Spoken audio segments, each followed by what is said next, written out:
A warmly good morning to all of you. I hope everybody is safe and healthy. आज हम अपनी हिंदी पाठ्य पुस्तक का पाठ 9 मित्र के नाम पत्र पढ़ेंगे। यह एक पत्र है जिसको एक मित्र ने अपने दूसरे मित्र को लिखा है। तो आइए हम पढ़ते हैं और जानते हैं कि इस पत्र में क्या दिया हुआ है। ये देखिए यहाँ एड्रेस लिखा हुआ है 788/15 शास्त्री नगर दिल्ली 2 जनवरी 2019। प्रिय मित्र अनुराग, मैं यहाँ कुशल पूर्वक हूँ। ईश्वर से तुम्हारी कुशलता एवं अच्छे स्वास्थ्य की कामना करता हूँ। बहुत दिनों से तुम्हारा कोई समाचार नहीं मिला।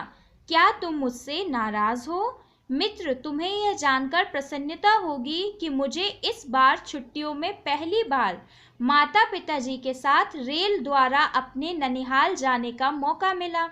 बहुत आनंद आया। वैसे तो आज एक स्थान से दूसरे स्थान तक जाने के लिए अनेक तीव्र गति के साधन उपलब्ध हैं, परंतु इतनी अधिक संख्या में अलग अलग स्थानों पर रुकते हुए यात्रियों को एक साथ एक स्थान से दूसरे स्थान पर ले जाने वाला अकेला साधन सिर्फ रेल ही है। जब हम रेलवे स्टेशन पहुंचे तो उसका नज़ारा अपने आप में ही अनूठा था।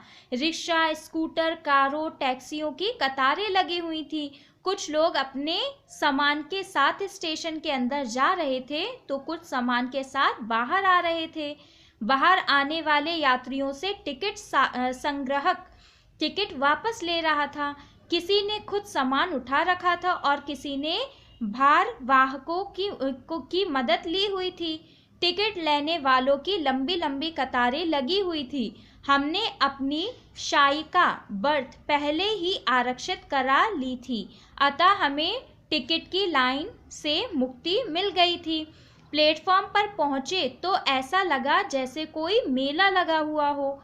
कुछ लोग बेंच पर बैठे थे तो कुछ अपने सामान के ऊपर, कुछ जमीन पर चादर बिछाकर लेटे हुए थे। रेलगाड़ियों की आवाज़, उनकी सीटी और हॉकरों का शोर मचा हुआ था। कोई चाय समोसे की गुहार लगा रहा था तो कोई अखबार पत्रिका आदि की।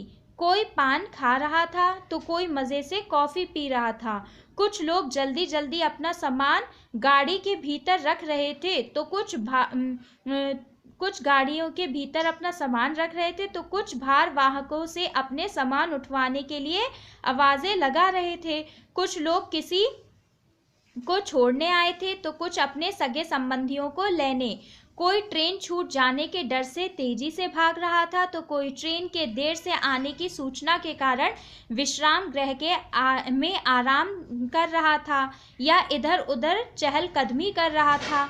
हर तरफ भागदौड़ मची हुई थी, फिर भी बहुत मज़ा आ रहा था। अलग अलग प्रांत के भिन्न भिन्न भाषा बोलने और धर्मों को मानने वाले अपनी अपनी प्रांतीय वेशभूषा में अपनी ही मस्ती में इधर से उधर आते जाते दिखाई दे रहे थे। अनेकता में एकता का साक्षात रूप प्लेटफॉर्म पर दिखाई दे रहा था। मुझे मालूम है कि तुम कभी रेल द्वारा कहीं नहीं गए।